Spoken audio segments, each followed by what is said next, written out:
Good evening. Pleasure to finally meet you. And it's interesting because we've been hearing a lot about the light of rural Nigeria, even in diaspora.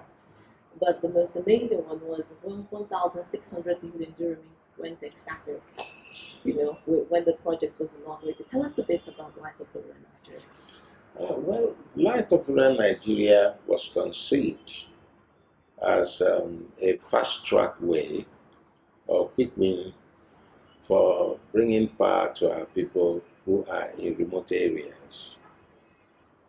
The reason was, if you look at the national grid, you see that the national grid had been designed in such a way because of limitation of funds to just cover some major areas and hasn't gotten through to most of those communities that are in the interior. Okay. Some of those communities are not even accessible. Some of those communities don't even have roads leading to them. So the federal government decided, President Goodluck Jonathan felt that the only way to make all Nigerians benefit, not just the city folks, from dividends of democracy, was to ensure that all the facilities that the government has been giving to the city folks eventually get to the rural areas. So that's why it was conceived. So what we did at Durumi, at Shape, and Waru was just to demonstrate that we can do that. And that we can do that using energy that God has given to us free of charge, which is the sunlight. And for Durumi, for instance, it's not just 1,600 people, but 1,050 homes. So you can now say, even if it were just 5 people per house, you're talking of over 6,000 individuals that are affected. And see how it transformed the entire community. Business is now springing up. People have started all kinds of businesses. We have energy hubs also in these places. So at the end of the day, it was just a way of federal government showing responsiveness to the needs of our people.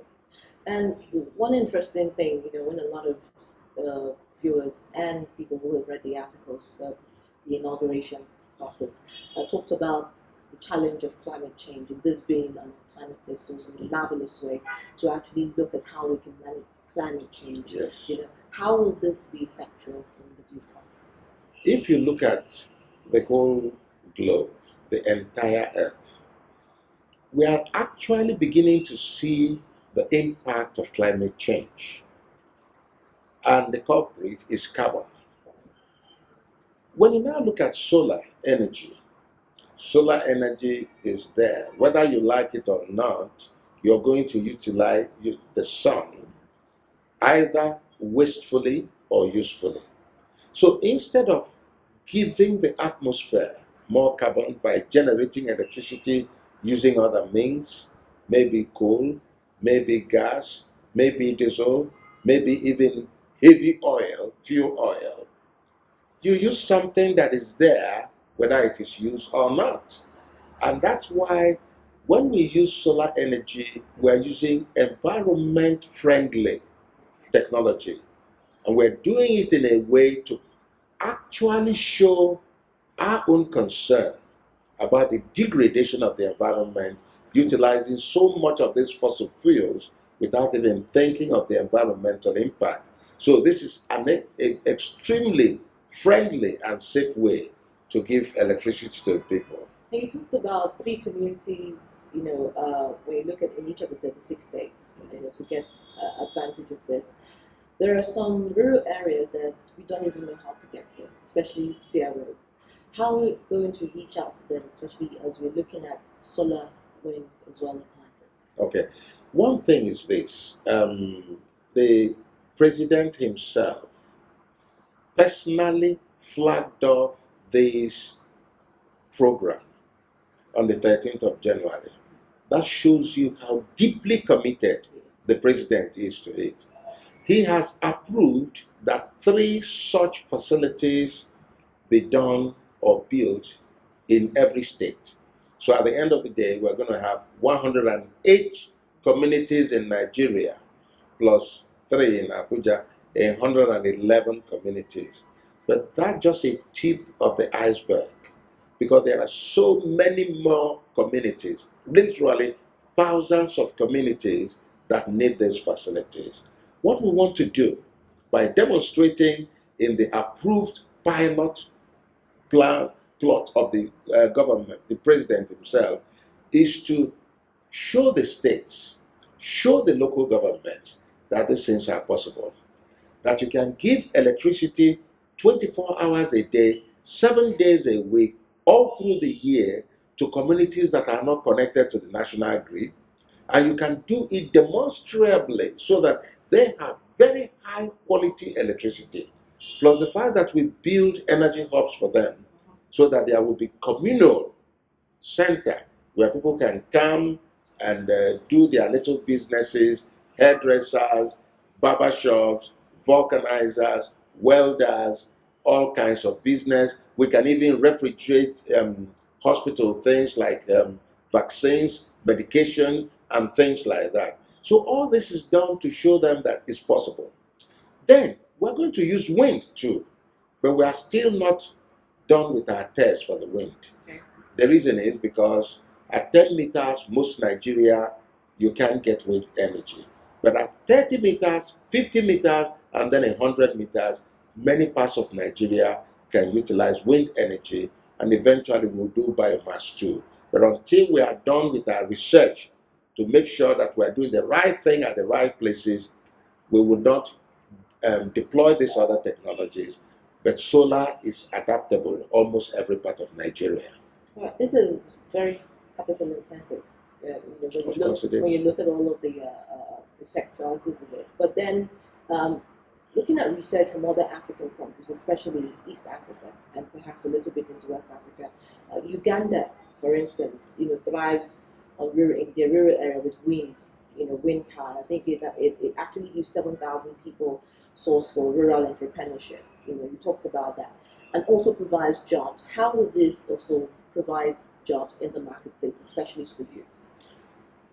Jobs will be provided by the simple fact that power is needed even to build entrepreneurs. If young people take the city folks, a barber shop, you don't have the capital and you want to start a barber shop, you go and buy these small generators they call I better pass my neighbor. Meanwhile, after spending 75,000 naira because of rain or because you don't want it to be stolen, you bring it into the house and then you inhale the fumes, which is very toxic. And some people, when it is so hot in the night, they want to put on their fan, they bring in without ventilation carbon monoxide poisoning, and they are dead by the morning. These things are dangerous. But then, when you have solar energy, clean energy, you can have your barber shop, your hairdressing salon, your vulcanizing shop, and all kinds of other small businesses. People can do what they do in the market, start grinding pepper, grind egusi, ogbono, and all kinds of corn or maize, whatever. So you see, business-minded people will begin to utilize it. So that was actually the concept, to build wealth, to reduce poverty, and to empower our people. In addition to that, children will go home. When there's light in the night, they will do their assignments. They will study, they will read, they will prepare for examination. The next thing, in the schools, they can now utilize computers. They can even begin to use internet facilities, because with the solar power, we can give them facilities for internet. In addition to that, in some of these villages, at Shape, for instance, we've started using the same solar power to pump water for them. There were boreholes that were dysfunctional. Durumi, boreholes, dysfunctional. But with solar power now, they are being powered.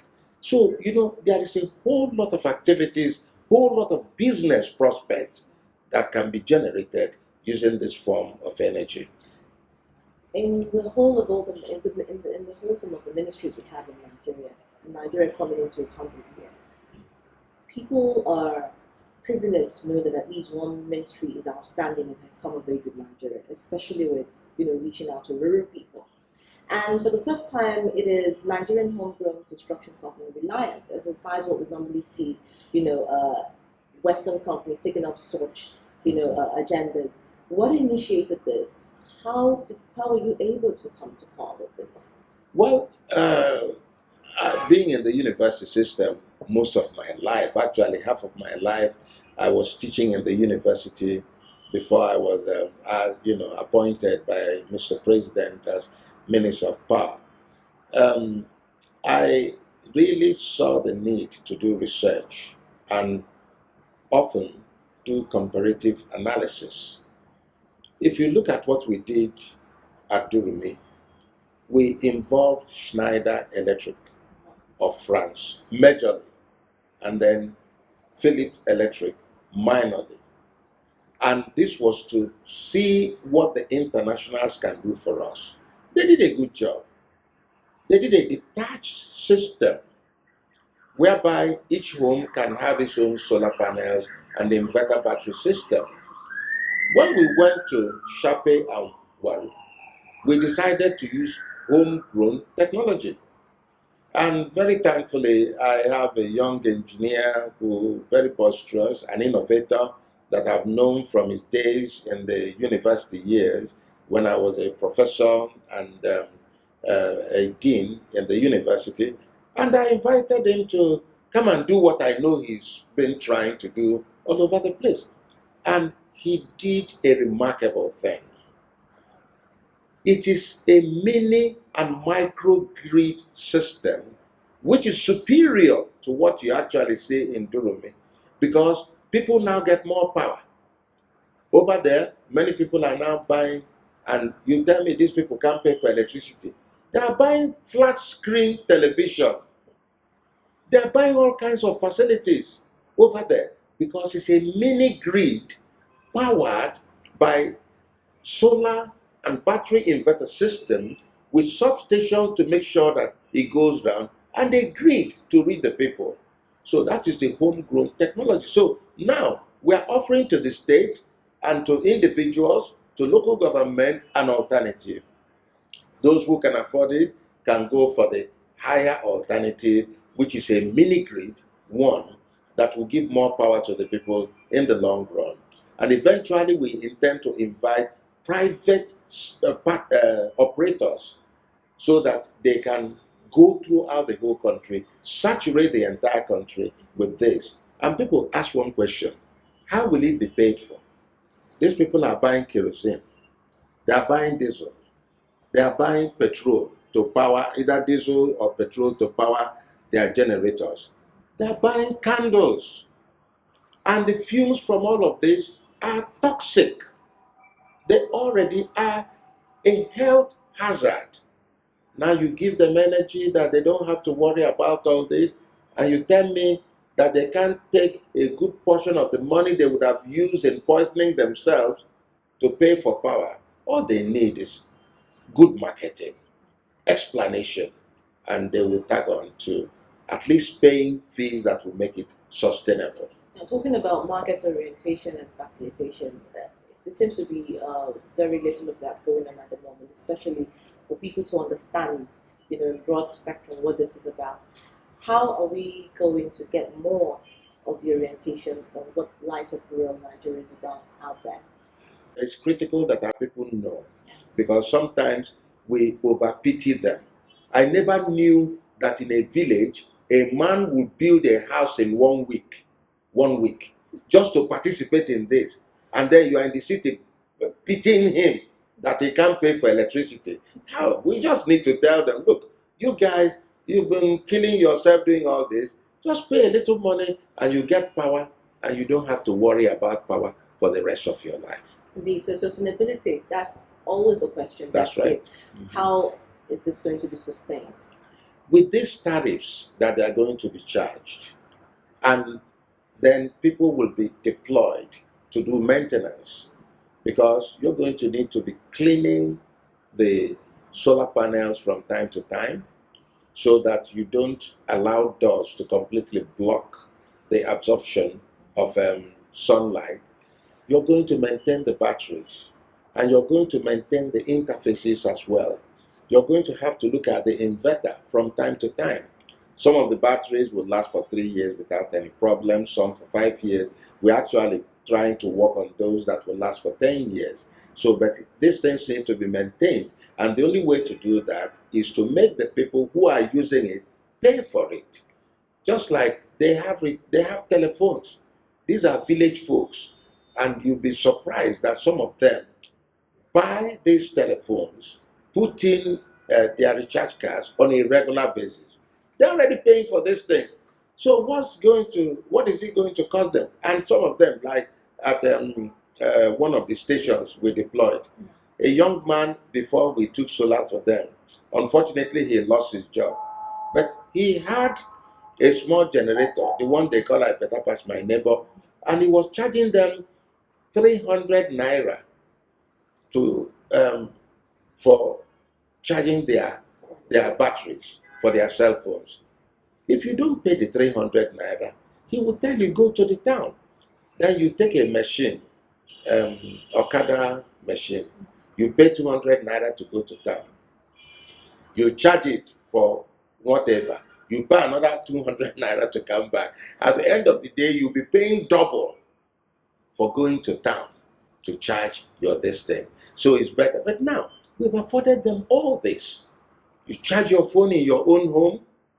You do whatever you like in your own home, and just for a little fee. So for sustainability, the fee that they pay will help us to make sure that people are deployed who will do the routine maintenance to make sure the systems continue to work.